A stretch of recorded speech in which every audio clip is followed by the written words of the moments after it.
এটা হচ্ছে পাগলদের শহর, কারণ এই শহরে অ্যাক্সিডেন্ট হলে সঙ্গে সঙ্গে অ্যাম্বুলেন্স চলে আসে, কিন্তু অ্যাম্বুলেন্স রুগীটাকে রেখে বাইকটাকে নিয়ে চলে যায়। সারা জীবন দেখেছি পানির সাহায্যে আগুন নেভানো হয়, কিন্তু এই শহরে আগুনের সাহায্যে পানি নেভানো হয়। এমনকি এই শহরের মানুষগুলো এতটাই বোকা যে ঘোড়ার পিঠে না চড়ে ঘোড়াকে নিজের পিঠে চড়িয়ে রেস করে। আর এই শহরের গাড়িগুলো চলে ফুটপাতের উপর দিয়ে, কিন্তু মানুষেরা হাঁটে রাস্তার মাঝখান দিয়ে। এমনকি এই শহরে মাছেরাও গাড়ি চালাতে পারে। কিন্তু এই শহরে যখন বক্সিং ম্যাচ শুরু হয়, তখন ফাইটারেরা ফাইট না করে দর্শকেরা ফাইট করে।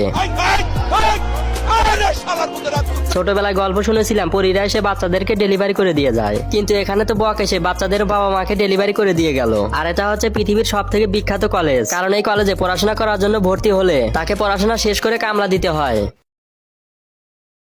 এই লোকটার কোনো বাচ্চা ছিল না, যার কারণে সে একজন কাঠের কাছ থেকে কাঠের সাহায্যে একটা বাচ্চার পুতুল বানিয়ে নেয়। এরপর সেই পুতুলটাকে নিয়ে তার স্ত্রীর কাছে দিয়ে দেয়। তখনই রাতের অন্ধকারে সেই কাঠের পুতুলের মধ্যে জীবন চলে আসে, যা দেখার পর তারা অনেক ভয় পেলেও বাচ্চাটাকে নিজের বাচ্চার মতো আদর করতে শুরু করে দেয়। এর কয়েক বছর পর বাচ্চাটা বড় হলে যে কাঠুরে তাকে তৈরি করছিল সেই কাঠুরের কাছে চলে যায়। কাঠুরে তাকে একটা কাঠের তলোয়ার তাকে উপহার দেয়। তখন ছেলেটা বাজারে গিয়ে দেখতে পায় দুইটা গরুকে সোনার চেন দিয়ে বেঁধে রাখা হয়েছে। গরুর মালিক বলে যে এই সোনার চেনগুলো ভাঙতে পারবে তাকে এই গরুগুলো দেওয়া হবে। তখন ছেলেটা চেনগুলো ভাঙলেই গরুগুলো সেখান থেকে পালিয়ে যায়। কিন্তু এরপর ছেলেটা বাড়িতে গিয়ে আগুন জ্বালালেই সেই গরুগুলো তার কাছে এসে আগুনের কয়লা খেতে শুরু করে দেয়। এরপর গরুগুলো হঠাৎ করে আকাশে উড়ে সূর্যের ভিতরে চলে যায়, যার কারণে ছেলেটা একটা রাজমহলে গিয়ে কাঠের ফার্নিচারে কাজ শুরু করে দেয়। সেই রাজমহলে থাকতে থাকতে ধীরে ধীরে রাজকুমারীর সাথে ভালোবাসা হয়ে যায়। কিন্তু হঠাৎ করে সেই রাজমহলে শত্রুরা আক্রমণ করে দেয়। তখন ছেলেটা একাই সব শত্রুদেরকে হারিয়ে লড়াই করতে করতে নিজেও মরে যায়। এরপরের পর্ব দেখতে চাইলে কমেন্টে পার্ট 2 লিখে দিন।